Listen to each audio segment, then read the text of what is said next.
จากวัดดับภัยเชียงใหม่สืบสานเวลาพันผ่านรำ31 ปีนานไกลวัดพระบาทอุดมรุ่งเรืองงามตาเจ้านายบุญธรรมสาขาหลวงเมืองเชียงใหม่ปกครองหัวเมืองฟ้าทุ่มเท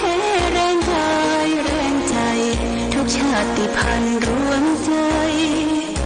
รักษา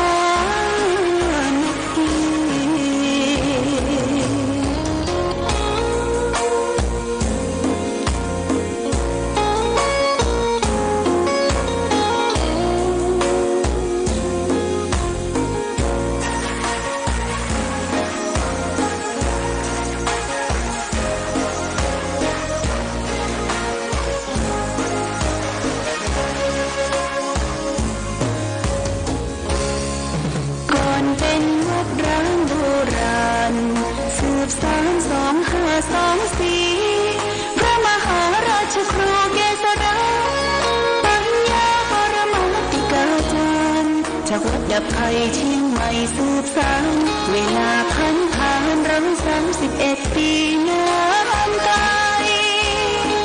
วัดพระบาทอุดมรุ่งเรืองงามตาเจ้านายบุญธรรมสาขาหลวงเมืองเชียงใหม่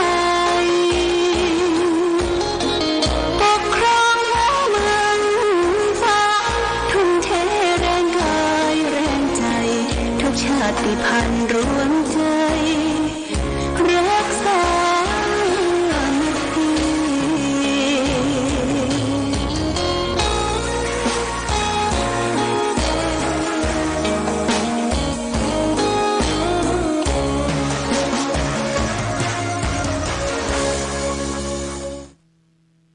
เจริญสุขศรัทธาสาธุชนญาติโยมท่านพุทธบริษัททั้งหลายวันนี้รายการธรรมประทีปส่องต่างก็ได้มาพบปะกับพ่อแม่พี่น้องศรัทธาสาธุชนญาติโยมแห่งครั้งหนึ่งวันนี้เป็นวันศุกร์ที่25เดือนตุลาคมพุทธศักราช2567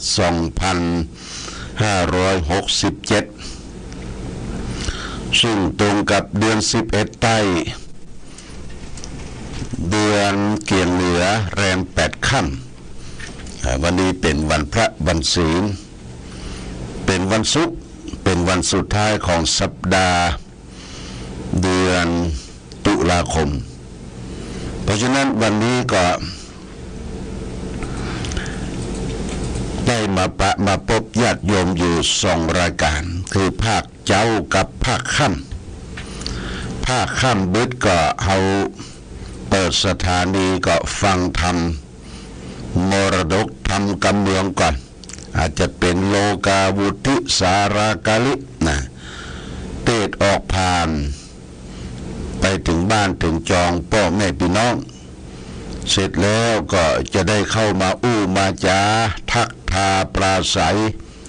กับพ่อแม่พี่น้องไปหลายที่หลายทางช่วงนี้เป็นช่วงเทศกาลทอดกฐินก็มีหลายวัดที่ได้ทำบุญทอดกฐินกันบุญนักบุญหนาบุญพาบุญไปนะ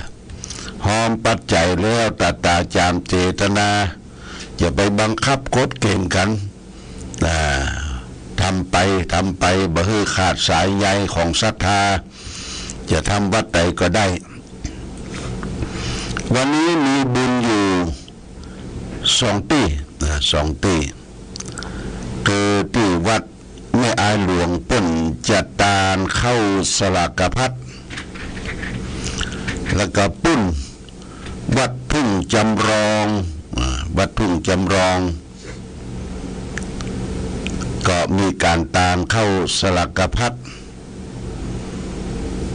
ลายตั้งแม่สวยวัดแม่สวยหลวงก็มีเลยมีตาอันนี้หัววัดเติงกันวัดตึง 3 วัด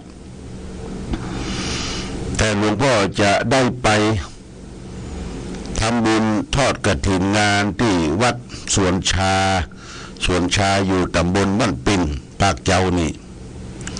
แล้วก็เสร็จจากสวนชาแล้วก็ยังวันพรุ่งนี้ก็วันนี้ก็เตรียมตัวไปวัดแม่อายหลวงวันพรุ่งนี้ก็หลายวัดเช่นเดียวกันเพราะฉะนั้นญาติโยมว่าวันพรุ่งนี้วันเสาร์ก็ของดกิจกรรมนะงดกิจกรรมปฏิบัติธรรมประจำวันเสาร์1 วันเด้อเพราะได้ไปกันหลายที่หลายทางบัสะดวกที่จะมีการต้อนรับญาติโยมท่านสาธุชนก็ช่วยแจงบอกต่อกันไปทั่วสำหรับผู้จะมาปฏิบัติธรรมประจำวันเสาร์จะไปร่วมทำบุญทานสลากพัดที่วัดสันเวียงมูลสันปะคาก็บอกคือแม่จงดีไปร่วมกันให้หอมกันที่ฮันเนอแล้วเอาไปร่วมกันถวายต้นธรรมดาถวายต้นโจกถวายเข้าวัดที่วัดสันเวียงมูลซึ่งเป็นวัดเดิม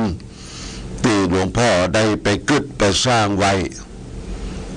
ปัจจุบันก็คือท่านอาจารย์กิติยากิติสาโรหรือท่านพระครูนครบุรณานุรักษ์เป็นเจ้าอาวาสดูแลที่วัดสันเวียงมูลสันปะคาเพราะฉะนั้นญาติโยมท่านสาธุชนอย่าไปร่วมทำบุญวันพรุ่งนี้นะวันเสาร์นะพรุ่งนี้วันเสาร์ก็มาจุมกันมอบหมายให้แม่จงดีเชื่อกันทาได้นำพาศรัทธาญาติโยมไปร่วมทำบุญพร้อมเพรียงกันไปรับทานขนมเส้นตังแม่ครัวของวัดพระบาทอุดมนี่จะแป่งขนมเส้นไปถวายพระสงฆ์เสร็จแล้วก็เลี้ยงศรัทธาแขกเหลือญาติโยมท่านสาธุชนทั่วไปอันนี้ก็แจ้งกำหนดการงานวันพรุ่งนี้เขางดเว้นจากการปฏิบัติธรรมไหว้พระสวดมนต์เพราะทุเจ้าก็มาอยู่สักตนนะปันไปกันหมด ญาติโยมนะมาแล้วจะได้ว้าเวมันบ่ม่วนใจก็เอาศีลทัดไปก็ปุ้นต้นเดือนก่อนนะญาติโยมนะศีลทัดไปต้นเดือนพฤศจิกาหมดน่ะเขาก็จะได้มาร่วมกันทำวัดสวดมนต์ไหว้พระสวดมนต์ปฏิบัติธรรมวันที่46นี่บ่ายก่อนอันนี้ก็แจ้งกำหนดการงานให้ญาติโยมท่านสาธุชนตั้งหลายและรับทราบเพราะว่าเก็บงานนี่ก่อนเนาะเก็บงานที่มันคงค้างงานเข้าสลากพัดงานตาลกฐินสามัคคีวันพรุ่งนี้จะไปร่วมงานตาลกฐินสามัคคีที่วัดหัวนาคือพ่อเลี้ยงเจริญส่วนส้มดูนาเปิ้นเป็นประธานทอดจะได้ไปร่วมกับเปิ้นอันนี้ก็แจ้งญาติโยมท่านสาธุชนทั้งหลายรับทราบมาณโอกาสนี้วันนี้ได้มาพบญาติโยมท่านสาธุชนทั้งหลายเป็นวันพระวันศีลแรม8 ค่ำทางวัดพระพุทธบาทอุดมก็มีการทำบุญตักบาตรอยู่นะจำเพาะแต่ทำบุญตักบาตรเต้าอั้นบ่มีการฟังเทศน์ฟังธรรมแต่ประการใดเพราะว่าทำบุญตักบาตรแล้วก็รับศีลรับพรจากผู้เจ้ากับปิกบ้านไผ่บ้านมันแล้วก็ปฏิบัติธรรมอยู่ที่บ้านไผ่บ้านมันอันนี้ก็นำมาซึ่งความสะดวกสบายทำบุญตักบาตรไปถึงปุณะเดือนยี่เพ็งหรือเดือน12ไต้12เพ็งเดือน12ไต้นี่ก็คือเป็นจารีตประเพณีญาติโยมท่านสาธุชนทั้งหลายวันที่27วันอาทิตย์เนี่ยเขาได้ยินเสียงประกาศจากกรมประชาสัมพันธ์ว่าพระบาทสมเด็จพระเจ้าอยู่หัวพระบรมราชินีตลอดถึงข้าทาสบริวารเพื่อจะไปทำบุญทำทานทอดกฐินทางชลมาร ทางเรือญาติโยมที่วัดอรุณราชวรารามวรมหาวิหารนะเพิ่นจะไปทอดที่หันทางชลมารมีขบวนเรือเฮเรืออย่างยิ่งใหญ่มีหนึ่งเดียวในโลกญาติโยมวันที่27เด้อวันอาทิตย์27เขาก็เปิดโทรทัศน์มาไปไหนก็อยู่ที่บ้านที่จองที่ทำงานเปิดโทรทัศน์ดูขบวนพยุหยาตราที่ถ้าเราอยู่มองดูโทรทัศน์นี่จะเห็นชัดกว่าแต่ไปที่ชมบารมีทั้งสองข้างระหว่างทางชลมารทางเรือตั้งแต่พระราม8ไปถึงปุณวัดอรุณราชวรารามถ้าดูโทรทัศน์นี่จะชัดเจนเพราะว่าเปิ้นจูนเปิ้นขยายออกมาเราได้หูแล้วก็ได้หันได้ฟังเสียงกาบเฮเลียสวนหงส์ทรงผู้น้อยนี่ดูกันนะญาติโยมต้องดูกันถ้าดูแล้วจะได้จดได้จำเป็นบุญหูบุญตาของศรัทธาญาติโยมวันที่27วันที่27อันนี้ศาลาก็ยังมีเห็นเด้อเสาร์5เสาร์6เสาร์7เนี่ยมีกันทุกวันที่27นี้ดูเหมือนจะเป็นวัดดอยลางป่างต้นเดือเป็นวัดดอยลางป่างต้นเดือเป็นวัดของครูบาสิทธิอภิวันโนหรือท่านพระครูมงคลรัตน์ดอยลางป่างต้นเดือนั้นสรีระของท่านพระครูมงคลรัตน์หรือครูบา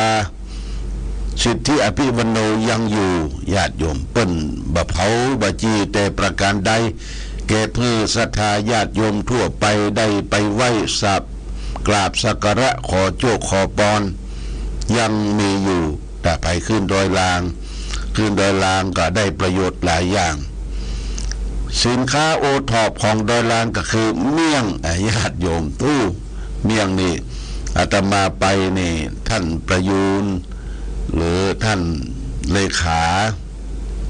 เพิ่นจะจัดแพ็คเมี่ยงถวายเมี่ยงที่ชอบคือเมี่ยงดอยลางส้มฝาดเมี่ยงส้มฝาดนี่เฮาใส่เกลือให้น้อยเคยเกลือเราว่ามันเป็นของโบราณ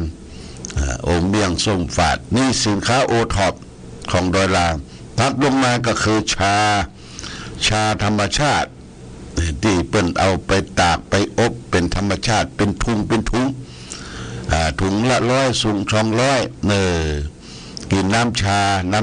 รสชาติโอชะของดอยลางถัดลงมาของดอยลางที่เป็นโอท็อปคือบะแควนบะแควนนี่คืนคมดีที่ดอยลางเนี่ยเป็นสินค้าโอท็อปแต่ก่อนดอยลางเป็นที่สินค้าเป็นที่จำหน่ายขายไปทั่วประเทศก็คือเมี่ยงสมัยปู่อุ้ยเฮาไปเก็บเมี่ยงดอยลางแล้วไปอย่างไรคือเตียวขึ้นญาติโยมเตียวขึ้นตังไม่อายบ้านเอกเนี่ยเตียวขึ้นไปไปพักไปแรมไปเก็บเมี่ยงดอยลางเมี่ยงกรรมวิธีแป่งเมี่ยงนะเก็บมาแล้วเพิ่นไม่ใช่ว่าจะทำง่ายญาติโยมจะต้องมาต้มมาอุกมาอย่างได้ที่ได้ตางแล้วก็ส่งไปขายให้พี่น้องญาติโยมท่านสาธุชนที่อยู่ในเขตล้านนาแต่ทางใต้เปิ้นบ่กินทางใต้เปิ้นบ่กินทางใต้เปิ้นจะกินเมี่ยงคำนี่ถ้าไปที่จังหวัดพิษณุโลกจังหวัดที่ไหนจะมีขายเมี่ยงคำเป็นเสียบมี5-6-7 กรัมปั่นด้วยใบใบพักแคดังในก็มีเครื่องยังกินเข้าไปแล้วหวานรสชาติดีเมี่ยงคำแต่บ้านเฮานี่เป็นเมี่ยงแต้เป็นชาแต้เป็นของที่เกิดขึ้นตามธรรมชาติญาติโยมอันของทั้งหลายทั้งปวงเนี่ยจะไปลืมญาติโยมอย่าไปลืมของเก่าและจะไปเมาของใหม่เป็นหัวใจของพัฒนา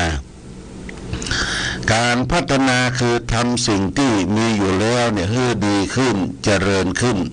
ญาติโยมนี่คือการพัฒนาอย่าไปลืมของเก่าจะไปเมาของใหม่อันใดที่ดีใจ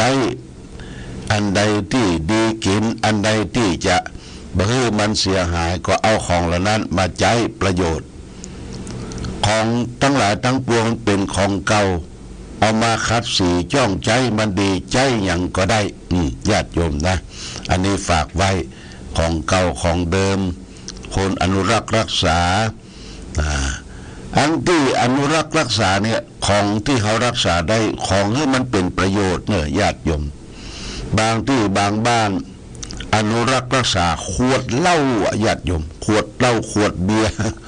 เอาไปใส่ตู้ทึบเอาไปใส่ตู้เป็นทึบไว้แล้วก็โชว์ว่าเหล้านี่แปลงเนี่ยขวดเบียร์นี่แปลงเนี่ยเป็นของเมืองนอกประเทศนั้นประเทศนี้อันนี้บ่ค่อยหันตัวได้สะสมขวดเหล้าเนี่ยบ่ค่อยหันตัวลูกหลานเยาวชนเพิ่นจะสืบสารดูว่าอันนี้เป็นประโยชน์ต่อร่างกายก็ไปสุรายาเมาของที่บั่นทอนสุขภาพชีวิตบัดเอาละญาติโยมบ่เอาทิ้งขว้างไปสะสมของเก่า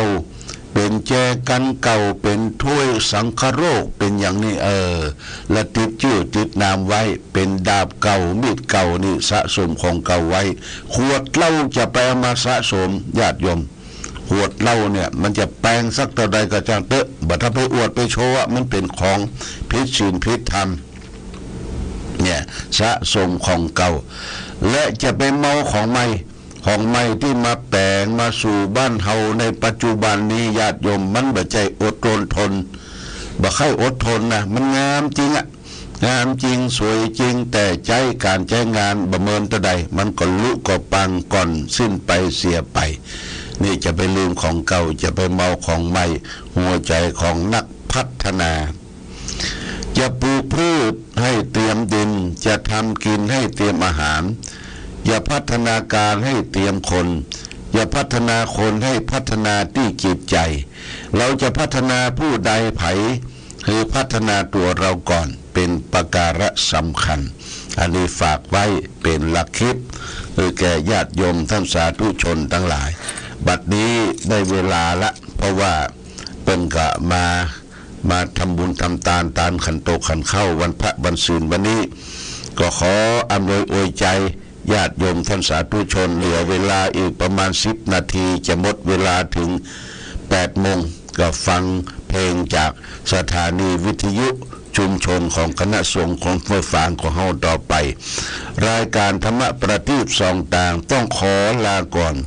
ขอผู้ฟังจงตั้งมั่นจิตหันษาด้วยธรรมะขององค์พระพุทธาได้นำพาให้เกิดความสุขสงบเย็นขอเจริญพร